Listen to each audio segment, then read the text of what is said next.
Have you ever realized you're never the first choice?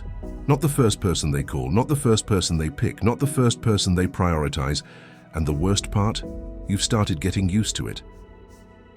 Psychology suggests that one of the most painful human experiences isn't rejection. It's being chosen, only after someone else wasn't available, not good enough, just not wanted first. And when this pattern repeats, your brain doesn't just feel hurt, it adapts.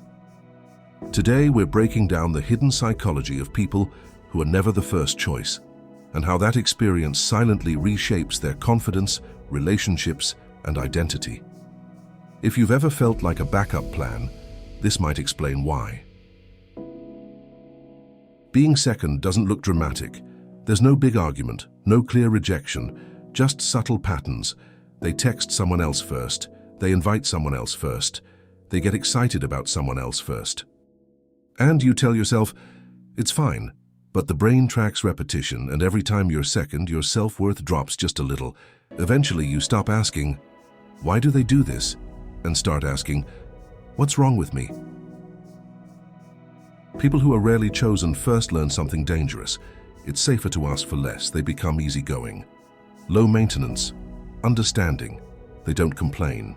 They don't demand. People who are rarely chosen first learn something dangerous. It's safer to ask for less. They become easygoing. Low maintenance, understanding. They don't complain. They don't demand. When you're used to being second, your mind becomes hyper-alert. You analyze messages, tone shifts, response times, not because you're dramatic, but because your brain is trying to prevent another emotional drop.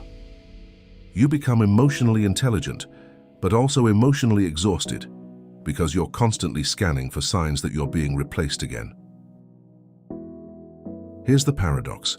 People who are rarely prioritized are often the most loyal, because they know how it feels to be forgotten. They show up, they stay, they forgive, sometimes too much, and they end up fighting for people who never fought for them. When you're rarely chosen, you begin connecting your value to being selected. If someone picks you, you feel worthy. If they don't, you feel invisible. Your self-esteem becomes conditional, and that's dangerous because your worth was never meant to depend on someone else's preference. And here's something strange. When someone finally does choose you first and you don't trust it, you wait for it to change, you prepare for the downgrade, you expect to be replaced.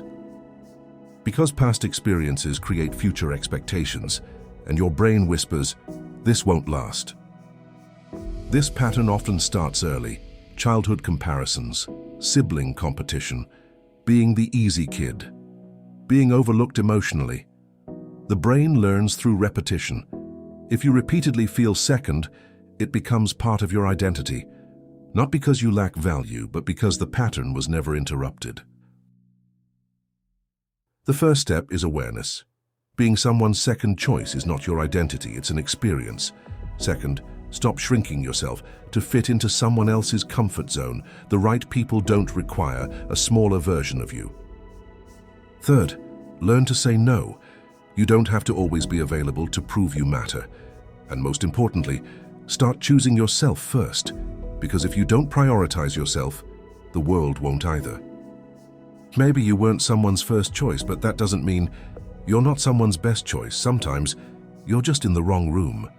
And when you finally stand in the right one, you won't feel like a backup plan. You'll feel seen, chosen, valued. And if you've been carrying this quietly, you're not alone.